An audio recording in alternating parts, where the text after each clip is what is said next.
അലി അക്ബർ ഷാ പ്രതിപക്ഷ നേതാവ് കടുപ്പിക്കുകയാണ്. ഇപ്പോൾ മുഖ്യമന്ത്രി മറുപടി പറയേണ്ട പല ചോദ്യങ്ങളിലേക്ക് അദ്ദേഹം ഇതിനകം തന്നെ കാര്യങ്ങൾ എത്തിച്ചിരിക്കുകയല്ലേ?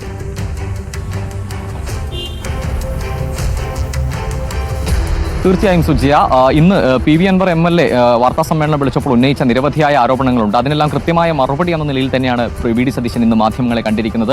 ഈ പറഞ്ഞതുപോലെ ADGP ഈ RSS നേതാവുമായി കൂടിക്കാഴ്ച നടത്തിയ വിവരം മുഖ്യമന്ത്രി അറിഞ്ഞിട്ടില്ല എന്ന് പറയുന്നത് അംഗീകരിക്കാൻ കഴിയില്ല. ഇനി അതൊരു വാദത്തിന് അംഗീകരിച്ചാൽ തന്നെ നിലവിൽ അറിഞ്ഞതിന് ശേഷം എന്ത് നടപടിയെടുത്തു, ഒരു വിശദീകരണം ചോദിക്കാനെങ്കിലും മുഖ്യമന്ത്രി തയ്യാറായോ എന്ന ചോദ്യമാണ് വി ഡി സതീശൻ ഇന്ന് മാധ്യമങ്ങൾക്ക് മുന്നിൽ വന്നപ്പോൾ ചോദിച്ചത്. അതുപോലെ തന്നെ പി വി അൻവർ ഉന്നയിച്ച നിരവധിയായ ആരോപണങ്ങൾ, പ്രധാനമായും ED അന്വേഷണം നേരിടാൻ നേരിടാൻ താൻ തയ്യാറാണെന്ന് എഴുതി കൊടുക്കാൻ വി ഡി സതീശനെ വെല്ലുവിളിക്കുന്നു എന്ന് അദ്ദേഹം ഇന്ന് വാർത്താ സമ്മേളനത്തിൽ പറഞ്ഞു. അതിന് വി ഡി സതീശൻ പറഞ്ഞ മറുപടി, ഇതുമായി ബന്ധപ്പെട്ട അന്വേഷണം നിലവിൽ നടക്കുന്നുണ്ട്, ഇനി മറ്റെന്തെങ്കിലും അന്വേഷണത്തിനും താൻ തയ്യാറാണ്. നേരത്തെ അൻവർ 150 കോടിയുടെ ആരോപണം ഉൾപ്പെടെ തനിക്കെതിരെ ഉന്നയിച്ചിരുന്നു. അതിൽ കൂടി വേണമെങ്കിൽ അൻവർ ED അന്വേഷണം നടത്താൻ ആവശ്യപ്പെടട്ടെ എന്ന നിലയിലാണ് അദ്ദേഹത്തിന്റെ മറുപടി ഉണ്ടായത്. മറ്റൊരു പ്രധാന കാര്യം ഈ പൂരവുമായി ബന്ധപ്പെട്ടാണ്.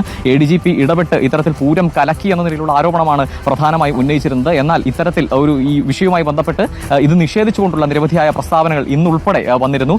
ഈ ഘട്ടത്തിലാണ് ഇന്നിപ്പോൾ വി ഡി സതീശൻ പറഞ്ഞിരിക്കുന്നത്, ഇത്തരത്തിൽ പൂരം കലക്കുന്ന ആ സമയത്ത് പൂരം അല്ലെങ്കിൽ അലങ്കോലപ്പെടുത്താനുള്ള ശ്രമം ഒരു ഉദ്യോഗസ്ഥന്റെ മേൽ മാത്രം ചുമത്തി മാറി നിൽക്കാൻ കഴിയില്ല. ആ സമയത്ത് ADGP അവിടെ ഉണ്ടായിരുന്നു. അത്തരത്തിൽ ഒരു സംഭവം ഉണ്ടായിട്ടുണ്ടെങ്കിൽ എന്തുകൊണ്ട് അതിലൊരു നടപടി ഉണ്ടായിട്ടില്ല എന്നതാണ് പ്രധാനമായും വി ഡി സതീശൻ ചോദിക്കുന്നത്. അതുപോലെ തന്നെ VS സുനിൽകുമാറിന്റെ തോൽവിയുമായി ബന്ധപ്പെട്ട് അദ്ദേഹം പറഞ്ഞത്, സത്യത്തിൽ തൃശ്ശൂരിൽ കൃത്യമായ വോട്ട് ചോർച്ച UDF ഉണ്ടായിട്ടുണ്ട് എന്ന് അംഗീകരിക്കുന്നു. പക്ഷേ ആ വോട്ട് പോയത് LDF-ലേക്കാണ്. ന്യൂനപക്ഷ വോട്ടുകൾ നേടാൻ LDF-ന് സാധിച്ചു. എന്നിട്ടും സുനിൽകുമാർ തോൽക്കേണ്ടി വന്നത് CPM-ന്റെ വോട്ട്, LDF-ന്റെ വോട്ട് കൃത്യമായി BJP-യിലേക്ക് ഒഴുകിയതുകൊണ്ടാണ്. അത് ധാരണ പ്രകാരമുള്ള ഒഴുക്കാണ്, സ്വാഭാവികമായി ഉണ്ടായ ഒരു കാര്യമല്ല എന്നും വി ഡി സതീശൻ പറയുന്നുണ്ട്. സുനിൽകുമാർ ജയിക്കേണ്ട ആളായിരുന്നു, പക്ഷേ ഇത്തരത്തിൽ LDF-ന്റെ വോട്ട് കൃത്യമായി BJP-യിലേക്ക് മറിഞ്ഞതുകൊണ്ടാണ് അവിടെ സുനിൽകുമാറിന് തോൽവി ഏറ്റുവാങ്ങേണ്ടി വന്നത് എന്നും അദ്ദേഹം പറയുന്നുണ്ട്. അതുപോലെ തന്നെ ഈ മുഖ്യമന്ത്രിയുടെ ഓഫീസിലെ ഉപജാപക സംഘം അദ്ദേഹം പല തവണ ആവർത്തിച്ചിട്ടുള്ള കാര്യമാണ്. അതിവിടെ വീണ്ടും പറയുകയാണ്. മുഖ്യമന്ത്രിയുടെ മറുപടിയാണ് അതിൽ വേണ്ടത്. നമുക്ക് അഷ്കർ അലിയിലേക്ക് പോകാം. അഷ്കർ അലി, പി വി അൻവറിന്റെ മൊഴിയെടുക്കുന്നതിനായി